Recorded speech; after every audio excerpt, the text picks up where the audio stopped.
Leviticus chapter 21. Mambo ya Walawi sura ya 21.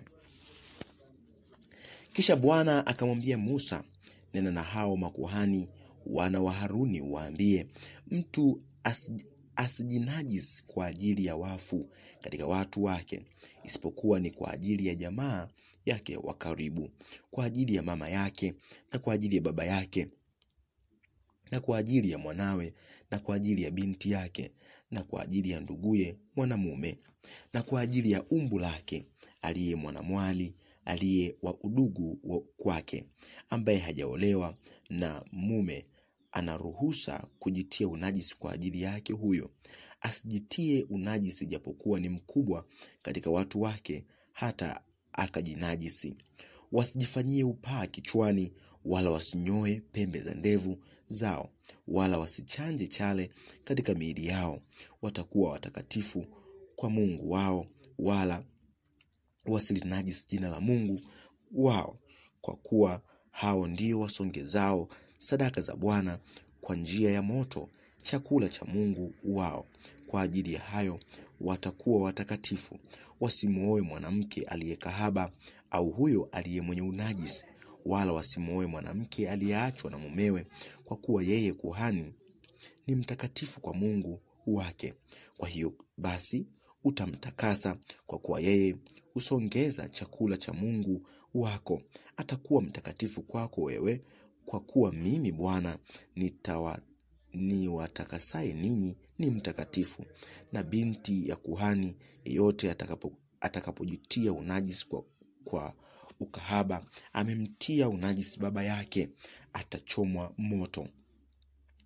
Na yeye aliye kuhani mkuu katika nduguze, ambaye mafuta ya kutiwa yamemiminwa kichwani mwake, naye atawekwa wakfu ili ayavae hayo mavazi, yeye hataziacha wazi nywele za kichwa chake, wala hatazirarua nguo zake, wala hataingia penye maiti, wala asijitie unajisi kwa ajili ya baba yake wala mama yake, wala asitoke katika mahali patakatifu, wala asipatie unajisi mahali patakatifu pa Mungu wake, kwa kuwa utakaso wa hayo mafuta ya kutiwa ya Mungu wake juu yake.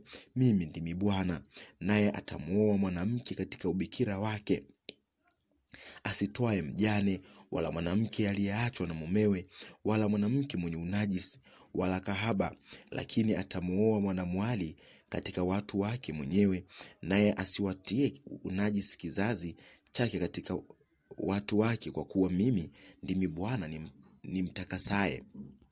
Kisha Bwana akanena na Musa na kumwambia, nena na Haruni umwambie, mtu awaye yeyote wa kizazi chako wewe katika vizazi vyao aliye na kirema, asikaribie kusongeza chakula cha Mungu wake, kwa kuwa mtu awaye yeyote aliye na kilema hata karibia mtu kipofu awe kiwete, au mtu aliye na pua iliyoharibika, au aliye na kitu kilichozidi vimpasavyo mwilini, au mtu aliyevunjika mguu, au aliyevunjika mkono, au aliye na kijongo, au aliye kibeti, au aliye na kilema cha jichoni, au aliye na upele, au mwenye buba, au aliyevunjika mapumbu. Mtu awaye yeyote wa kizazi cha Haruni kuhani aliye na kilema asikaribie kusongeza sadaka za Bwana kwa njia ya moto. Ana kilema huyo asikaribie kusongeza chakula cha Mungu wake. Atakula chakula cha Mungu wake katika hicho kilicho kitakatifu sana na hicho kilicho kitakatifu, lakini hata ingia ndani ya pazia, wala asikaribie madhabahu, kwa sababu ana kilema, ili kwamba asipanajisi patakatifu pangu, kwa kuwa mimi ndimi Bwana niwatakasaye. Basi Musa akanena na Haruni na wanawe na wana wa Israeli wote. Mambo ya Walawi sura ya 22. Kisha Bwana akanena na Musa na kumwambia, nena na Haruni na wanawe ili wajitenge wenyewe na vitu vitakatifu vya wana wa Israeli ambavyo wanitakasia mimi, tena kwamba wasilinajisi jina langu takatifu. Mimi ndimi Bwana. Waambie mtu yeyote wa kizazi chenu chote katika vizazi vyenu atakayevikaribia vile vitu vitakatifu ambavyo wana wa Israeli wamtakasia Bwana, naye ana unajisi, mtu huyo atakatiliwa mbali, asiwe mbele zangu. Mimi ndimi Bwana. Mtu yeyote wa kizazi cha Haruni aliye mwenye ukoma au mwenye kisonono, yeye asile katika vitu vitakatifu hata atakapokuwa safi. Tena mtu awaye yeyote atakayekinusa kitu kilicho na unajisi, si kwa sababu ya wafu, au mtu ambaye shahawa kumtoka, au mtu amgusaye mnyama atambaaye na kumpatia unajisi, au kwamba amgusa mtu wa kumpatia unajisi kwa unajisi wowote alionao, huyo mtu atakayegusa kitu chochote namna hiyo atakuwa najisi hata jioni, naye hatakula katika vitu vitakatifu asipooga mwili wake majini. Jua likiisha kuchwa atakuwa safi, kisha baadaye atakula katika vitu vitakatifu, maana ni chakula chake. Nyamafu au mnyama aliyeraruriwa na mnyama asile, asijitie unajisi kwa hiyo nyama. Mimi ndimi Bwana. Basi kwa hiyo watayashika mausia yangu, wasije wakachukua dhambi kwa hayo, nao wakafa humo wakiyanajisi. Mimi ndimi Bwana niwatakasaye. Mgeni awaye yote asile katika kitu kitakatifu, mgeni wa kuhani akaaye kwake, au mtumishi aliyeajiriwa asile katika kitu kitakatifu. Lakini kwamba kuhani akinunua mtu yeyote kwa kumnunua kwa fedha zake, yeye atakula katika hicho, na hao waliozaliwa nyumbani mwake watakula katika chakula chake. Na binti ya kuhani kwamba ameolewa na mgeni asile katika sadaka ya kuinuliwa katika vitu vile vitakatifu. Lakini kwamba binti ya kuhani ni mjane, au kwamba ameachwa na mumewe, wala hana mtoto, kisha amerudi na kuketi katika nyumba ya baba yake, kama vile katika ujana wake, yeye atakula katika chakula cha baba yake. Lakini mgeni awaye yote asile katika chakula hicho. Tena kama mtu yeyote akila katika kitu kilicho kitakatifu pasipo kukijua, ndipo ataongeza sehemu ya 5 juu ya kitu hicho na kumpa kuhani kitu hicho kitakatifu. Wala wasivinajisi vitu vitakatifu vya wana wa Israeli wavisongezavyo kwa Bwana, hata wakawatwika ule uovu uletao hatia hapo walapo vitu vyao vitakatifu, kwa kuwa mimi ndimi Bwana niwatakasaye. Kisha Bwana akanena na Musa na kumwambia, nena na Haruni na wanawe na wana wa Israeli wote, uwaambie, mtu yeyote wa nyumba ya Israeli au wageni walio katika Israeli atakayetoa matoleo yake, kama ni nadhiri zao mojawapo, au kama ni sadaka yoyote ya hiari watakayomtolea Bwana kuwa sadaka ya kuteketezwa, ili mpate kukubaliwa, mtaleta mume mkamilifu katika ng'ombe au katika kondoo au katika mbuzi. Lakini mnyama yoyote aliye na kilema msimtoe, kwa kuwa hatakubaliwa kwa ajili yenu. Na mtu awaye yote atakayemtolea Bwana dhabihu katika sadaka za amani, ili kuondoa nadhiri au sadaka ya moyo wa kupenda katika ng'ombe au katika kondoo, atakuwa mkamilifu, apate kukubaliwa, pasiwe na kilema ndani yake chochote. Kipofu au aliyevunjika mahali, au kiwete au aliye na vidonda, au aliye na upele, au aliye na kikoko, hata hamtamtolea Bwana wanyama hao. Wala msiwasongeze kwa Bwana kwa njia ya moto juu ya madhabahu. Ng'ombe au mwana-kondoo aliye na kitu kilichozidi, au aliyepungukiwa na kitu katika vitu vya mwilini mwake, mnaruhusa kutoa kuwa sadaka ya moyo wa kupenda, lakini kwa ajili ya nadhiri hatakubaliwa. Mnyama aliyeumia mapumbu yake, au kusetwa au kuvunjwa au kukatwa, msimtolee Bwana, wala msifanye hivi katika nchi yenu. wala msisongeze chakula cha Mungu wenu katika wanyama hao mmojawapo kitokacho mkononi mwa mgeni, kwa sababu uharibifu wao ndani yao, wana kilema ndani yao, hawatakubaliwa kwa ajili yenu. Kisha Bwana akanena na Musa na kumwambia, hapo ng'ombe au kondoo au mbuzi akizaliwa, atakuwa pamoja na mamaye muda wa siku 7, na siku ya 8 na baadaye atakubaliwa kuwa ni sadaka ya kutolewa kwa Bwana kwa njia ya moto. Tena kama ni ng'ombe au kama ni kondoo, msimchinje huyo na mwanawe wote wawili kwa siku moja. Tena mtakapomchinjia Bwana dhabihu ya shukrani, mtamchinja ili mpate kukubaliwa. Italiwa siku hiyo hiyo, msisaze kitu chake hata asubuhi. Mimi ndimi Bwana.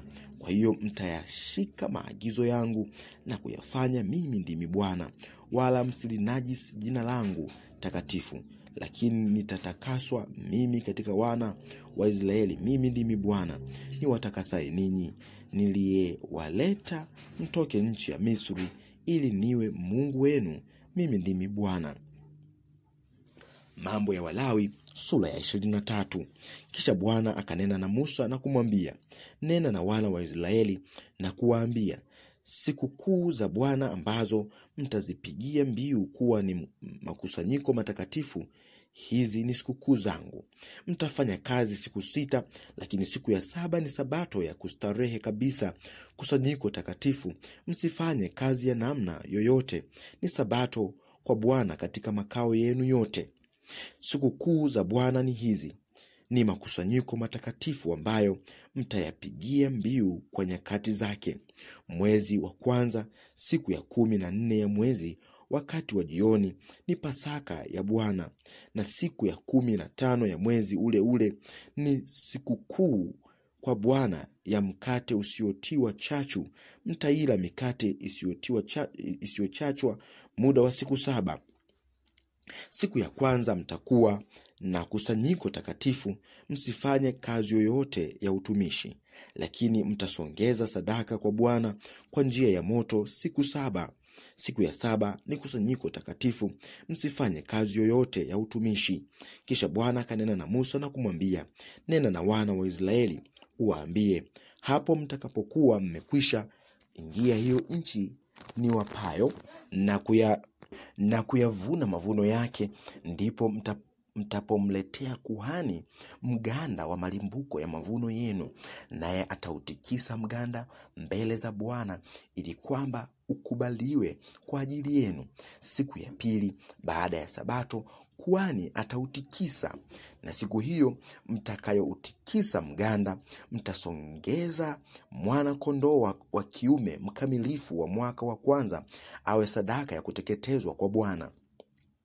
Na sadaka yake ya unga itakuwa sehemu za 12 za efa za unga mwembamba uliochanganywa na mafuta. Ni kafara iliyosongezwa kwa Bwana kwa moto, kuwa harufu ya kupendeza. Na sadaka yake ya kinywaji itakuwa ni divai robo ya hini.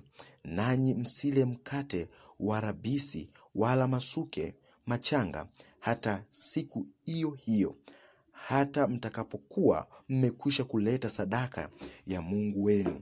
Hii ni amri ya milele katika vizazi vyenu, katika makao yenu yote. Nanyi mtajihesabia tangu siku ya 2 baada ya sabato, tangu siku hiyo mliouleta mganda wa sadaka ya kutikiswa, zitatimia sabato 7. Hata siku ya 2 ya hiyo sabato ya 7 mtahesabu siku 50, nanyi mtamsongezea Bwana sadaka ya unga mpya. Mtatoa katika makao yenu mikate 2 ya kutikiswa, itakuwa ya sehemu ya 12 za efa. Itakuwa ya unga mwembamba, itaokwa na chachu iwe malimbuko kwa Bwana. Nanyi pamoja na hiyo mikate mtasongeza wana kondoo 7 walio wakamilifu wa mwaka wa kwanza, na ng'ombe mume 1 na kondoo waume 2 watakuwa sadaka za kuteketezwa kwa Bwana. pamoja na sadaka yao ya unga na sadaka zao za kinywaji, sadaka ya harufu ya kupendeza iliyosongezwa kwa Bwana kwa njia ya moto. Nanyi mtasongeza mbuzi mume mmoja kuwa sadaka ya dhambi, na wana kondoo wawili waume wa mwaka wa kwanza kuwa dhabihu ya sadaka za amani. Kisha kuhani atawatikisa pamoja na hiyo mikate ya malimbuko kuwa sadaka ya kutikiswa mbele za Bwana. Pamoja na wale wanakondoo wawili watakuwa watakatifu kwa Bwana, wawe wa huyo kuhani. Nanyi mtapiga mbiu siku hiyo hiyo. Kutakuwa na kusanyiko takatifu kwenu. Msifanye kazi yoyote ya utumishi. Ni amri ya milele katika makao yenu yote katika vizazi vyenu. Nanyi hapo mtakapovuna mavuno ya nchi yenu, usivune kabisa pembe za shamba lako, wala msiyakusanye masazo ya mavuno yako. Utayaacha kwa ajili ya huyo maskini na mgeni. Mimi ndimi Bwana Mungu wenu. Kisha Bwana akanena na Musa na kumwambia, nena na wana wa Israeli uwaambie, mwezi wa 7 siku ya kwanza ya mwezi kutakuwa na kustarehe kabisa kwenu. Ni ukumbusho wa kuzipiga baragumu, ni kusanyiko takatifu. Msifanye kazi yoyote ya utumishi, nanyi mtasongeza sadaka kwa Bwana kwa njia ya moto. Kisha Bwana akanena na Musa na kumwambia, lakini siku ya 10 ya mwezi huo wa 7 ni siku ya upatanisho, itakuwa kusanyiko takatifu kwenu. Nanyi mtazitesa nafsi zenu, nanyi mtasongeza sadaka kwa Bwana kwa njia ya moto. Nanyi msifanye kazi yoyote siku hiyo, kwa kuwa ni siku ya upatanisho, ili kufanya upatanisho kwa ajili yenu mbele za Bwana Mungu wenu. Kwa kuwa mtu awaye yote asiyejitesa mwenyewe siku hiyo atakatiliwa mbali na watu wake. Na mtu yeyote afanyaye kazi ya namna yoyote siku hiyo, mtu huyo nitamwangamiza atoke katika watu wake. Msifanye kazi ya namna yoyote. Ni amri ya milele katika vizazi vyenu katika makao yenu yote. Itakuwa kwenu sabato ya kustarehe kabisa, nanyi mtazitesa nafsi zenu siku ya 9 ya mwezi, wakati wa jioni, tangu jioni hata jioni mtaishika hiyo sabato yenu. Kisha Bwana akanena na Musa na kumwambia, nena na wana wa Israeli uwaambie, siku ya 15 ya mwezi huo wa 7 ni sikukuu ya vibanda, muda wa siku 7 kwa Bwana. Siku ya kwanza kutakuwa na kusanyiko takatifu. Msifanye kazi yoyote ya utumishi. Mtamsongezea Bwana sadaka kwa moto siku 7. Siku ya 8 kutakuwa na kusanyiko takatifu kwenu, nanyi mtamsongezea Bwana sadaka kwa moto. Ni mkutano wa makini huu. Msifanye kazi yoyote ya utumishi. Sikukuu za Bwana ni hizi, ambazo mtazipigia mbiu ya kuwa ni makusanyiko matakatifu, ili mumsongezee Bwana sadaka kwa moto, sadaka ya kuteketezwa na sadaka ya unga na dhabihu na sadaka za kinywaji, kila sadaka kwa siku yake, zaidi ya hizo sabato za Bwana, na zaidi ya matoleo yenu, na zaidi ya hizo nadhiri zenu zote, ni zaidi ya sadaka zenu za hiari ambazo mwampa Bwana. Lakini siku ya 15 ya mwezi wa 7, hapo mtakapokuwa mmekwisha kuyachuma mavuno ya nchi, mtaweka sikukuu ya Bwana muda wa siku 7.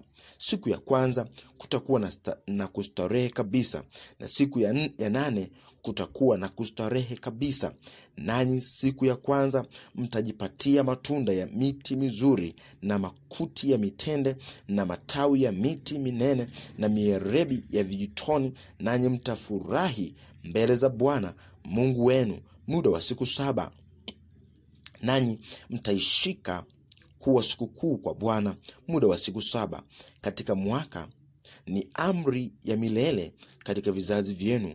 Mtaishika katika mwezi wa 7. Mtakaa katika vibanda muda wa siku 7. Wazaliwa wote wa Israeli watakaa katika vibanda, ili vizazi vyenu vipate kujua ya kuwa niliwaketisha wana wa Israeli katika vibanda hapo nilipowaleta kutoka nchi ya Misri. Mimi ndimi Bwana Mungu wenu.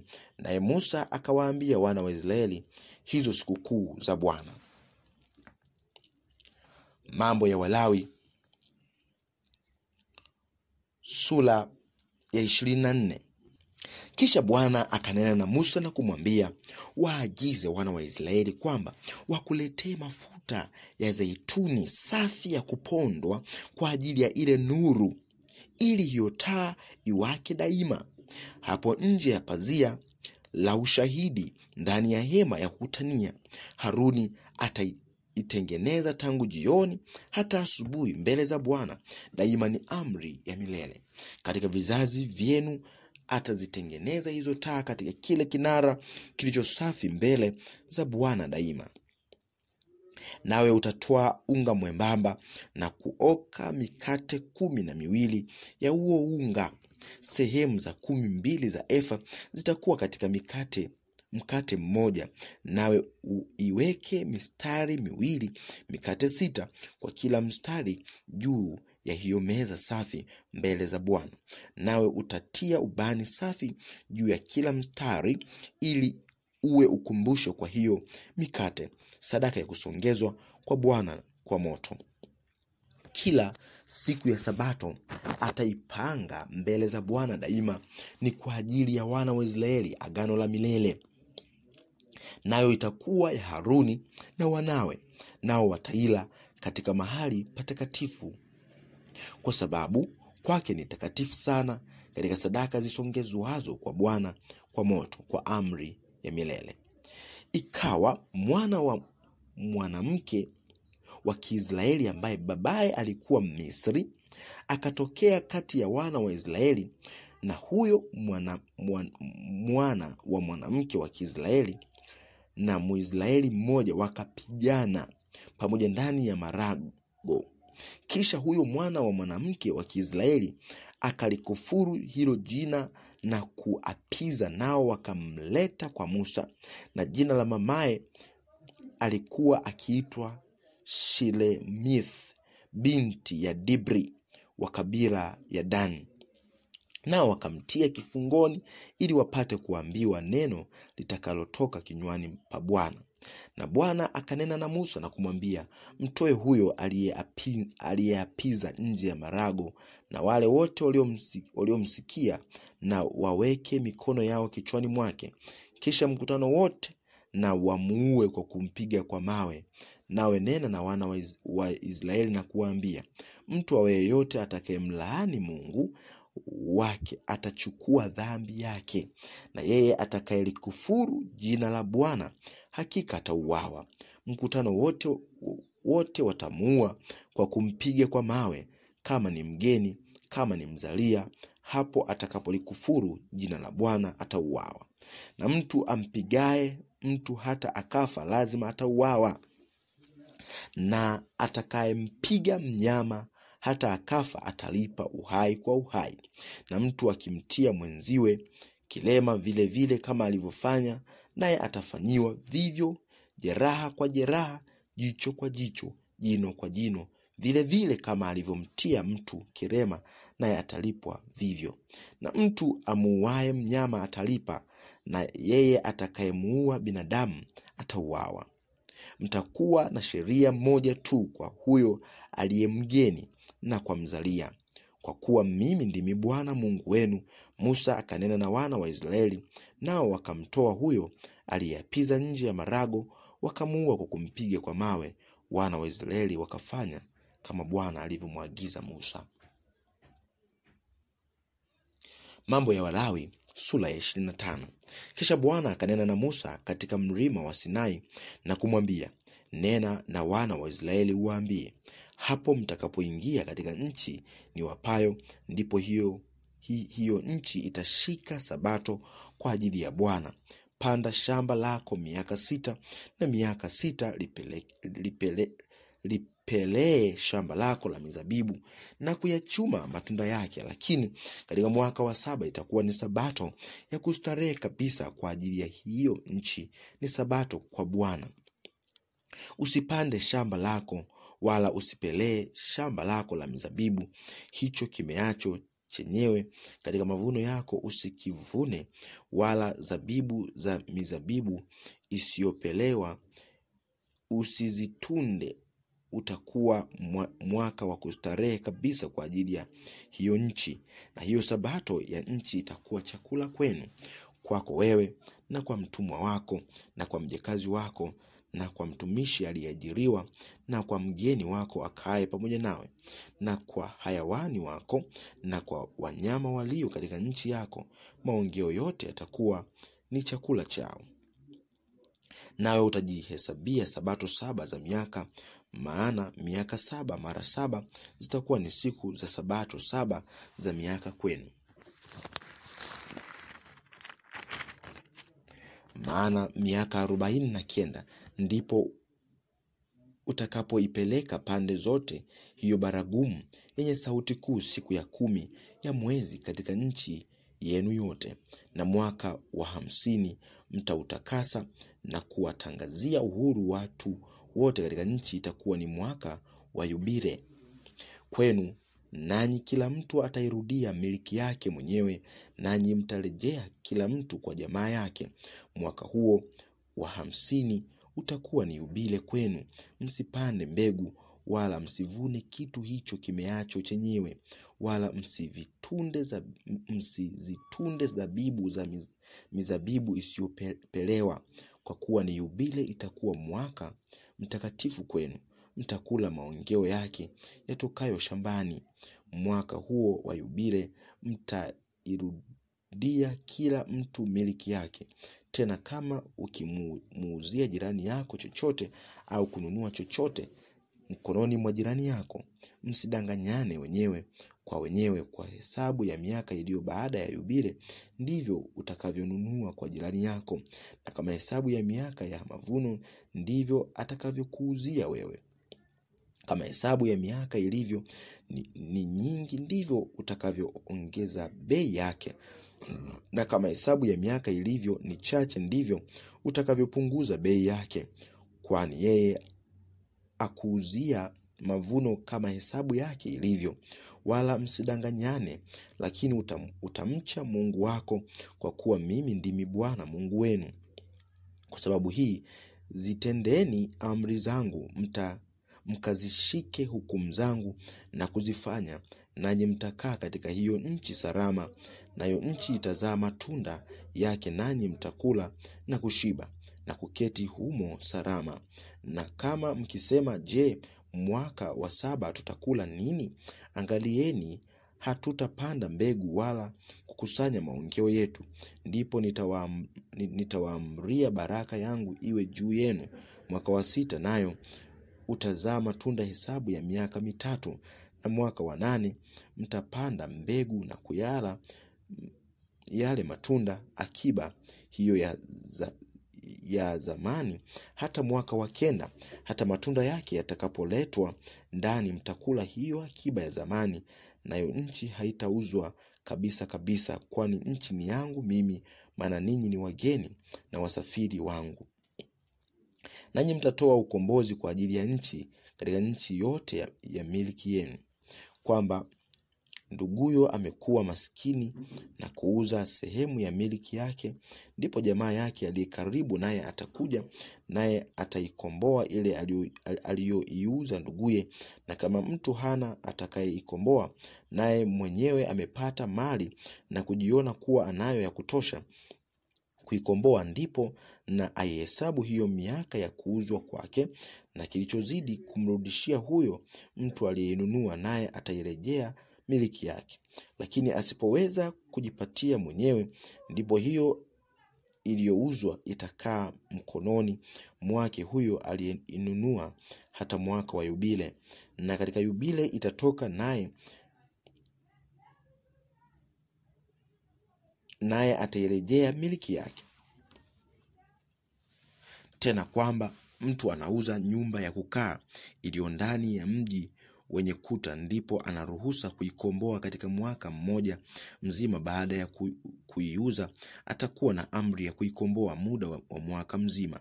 Na kama haikukombolewa katika muda wa mwaka mzima, ndipo hiyo nyumba iliyo ndani ya mji wenye kuta itathibitishwa milele kuwa ya huyo aliyeinunua katika vizazi vyake, nayo haitatoka katika yubile.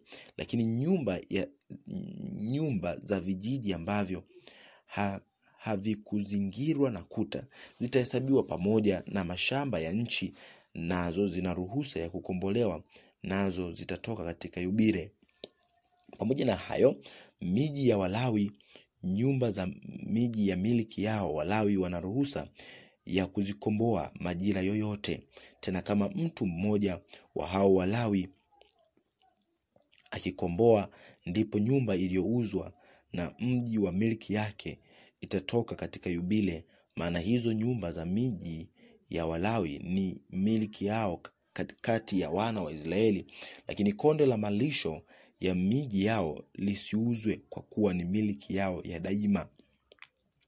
Na ikiwa ndugu yako amekuwa maskini na mkono wake umelegea kwako, ndipo utamsaidia, atakaa nawe kama mgeni na msafiri.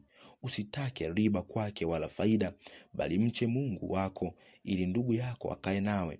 Usimpe fedha yako upate riba, wala usimpe vyakula vyako kwa kujitakia faida. Mimi ndimi Bwana Mungu wako, niliyewatoa katika nchi ya Misri, ili niwape nchi ya Kanaani, nipate kuwa Mungu wenu. Tena kwamba nduguyo amekuwa maskini pamoja nawe, akajiuza kwako, usimtumikishe mfano wa mtumwa. Kwako wewe atakuwa mfano wa mtumishi aliyeajiriwa, au mfano wa msafiri, naye atatumika kwako hata mwaka wa Yubile.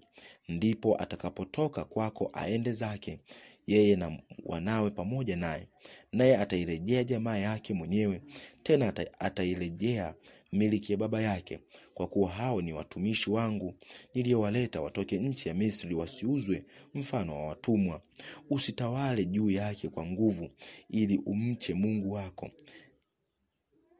umche Mungu wako. Tena katika habari za watumwa wako na wajakazi wako utakaokuwa nao, mataifa walio kando kando yenu, katika hao mtanunua watumwa na wajakazi. Tena katika wana wa Israeli wakao kati yenu mtajinunulia, na katika jamaa zao walio pamoja nanyi, waliowazaa katika nchi yenu, wao watakuwa miliki yenu, nanyi mtawafanya kuwa urithi kwa watoto wenu baada yenu, wawe miliki yao. Siku zote mtatoa watumwa wenu katika hao, lakini msitawale kwa nguvu juu ya ndugu zenu, hao wana wa Israeli wenyewe kwa wenyewe.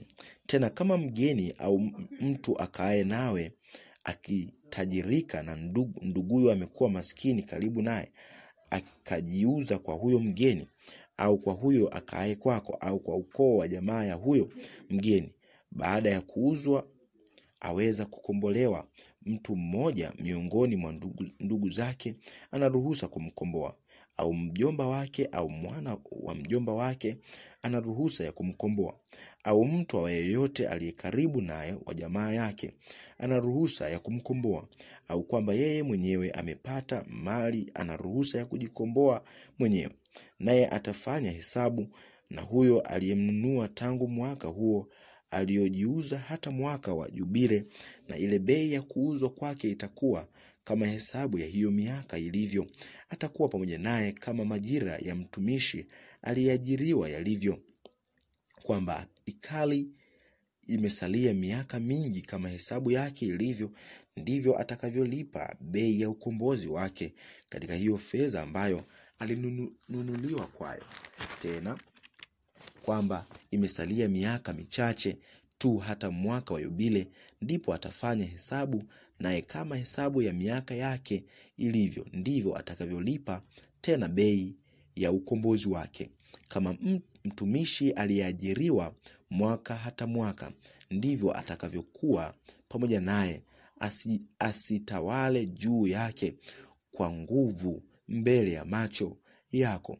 Tena kwamba hakukombolewa kwa njia hizi mojawapo, ndipo atatoka katika mwaka wa Yubile, yeye na watoto wake pamoja naye, kwa kuwa wana wa Israeli ni watumishi wangu niliyowaleta watoke katika nchi ya Misri. Mimi ndimi Bwana Mungu wenu.